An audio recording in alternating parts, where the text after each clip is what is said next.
Պարոն Հարությունյան, ընդհանուր առմամբ ինչ սպասելիքներ այս դատական նիստից եւ որքան տեղյակ եմ չկա, չէ, ուղիղ ցուցմունք այս գործով Արշակ Սրբազանի դեմ։ Նախ առաջինը ինչ սպասելիք, ես հասկանում եմ ձեր հարցի ենթատեքստը, որովհետեւ մենք այնպիսի իրավիճակում ենք, որ կարելի ասել արդեն ամեն ինչ նախորոք երբեմն շատ հաճախ կանխորոշված է լինում, բայց ինչևէ եթե այստեղ եմ, ուրեմն հույս ունեմ, որովհետև գիտեմ, որ ի սկզբանե անհիմն էր կալանքը բավարարելը եւ հույս ունեմ, որ այսօր գոնե որոշակի փոփոխություն կլինի Սրբազանի խափանման միջոցի պարագայում։ Հասկանալի է ինչ է կատարվում մեր երկրում, այս ամբողջ իրավական համակարգում ճնշումները, դատավորների նկատմամբ, ԲԴԽ համակարգի կողմից, բայց ինչևէ հույս ունեմ։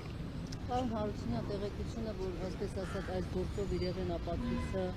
անհայտացել է, ինչ կարող եք այդ մասին ասել եւ արդյոք դա կարող է ընդհանուր դատական գործընթացի վրա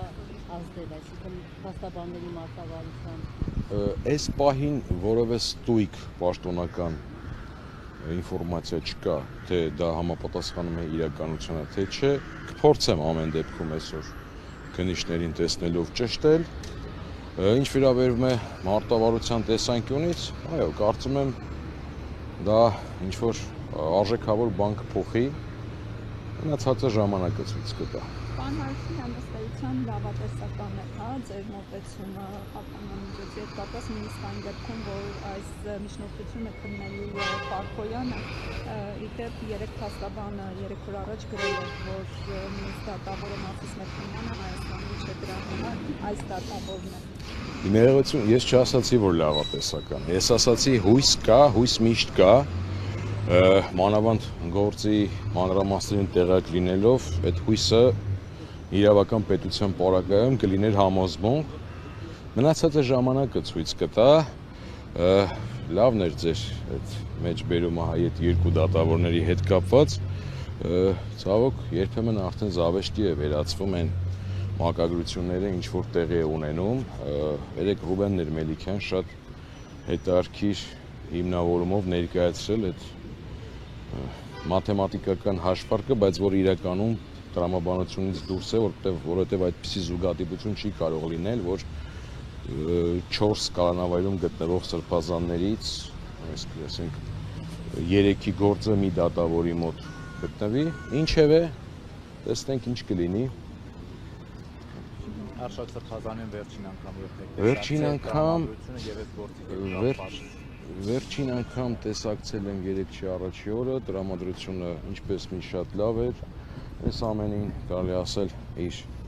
բնավորությանը, իր տեսակին հարիր կերպով շատ կարելի ասել հումորով է վերաբերում, եթե ոչ հեգնանքով, գիտակցելով հասկանալով, որ այս ամենի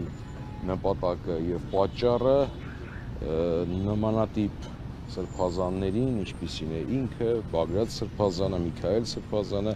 մեկուսացնելն է, Մկրտիչ Սրբազանը, մեկուսացնելն է, որպեսզի այն արշավը, որ տեղի ունենում հայ առաքելական Սուրբ եկեղեցու դեմ, իրականացվի ավելի մեծ թափով, որովհետև այդ անազատության մեջ գտնվող սրբազանները պարզ է, որ իրենց դիրքով, իրենց հեղինակությամբ, իրենց ժողովրդի մոտ վայելած հեղինակությամբ առաջի հերթին կարողանային կանխել այս արշավը եւ դրա համար իրենք անազատության մեջ են։ Պարոն Հարությունյան, այդ արշավի շրջանակներում է տեղավորվում նաև մի քանի սրբազանների պանչական կոմիտե եւ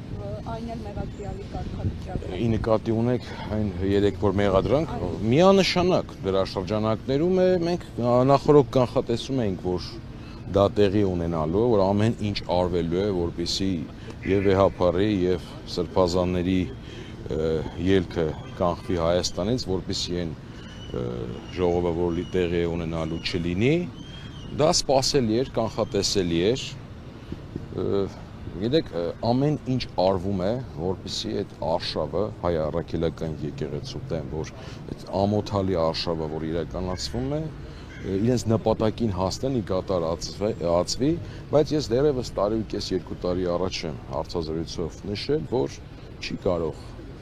մի խմբակ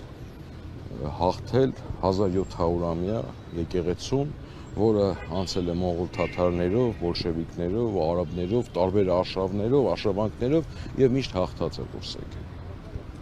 Ես եմ շնորհակալ։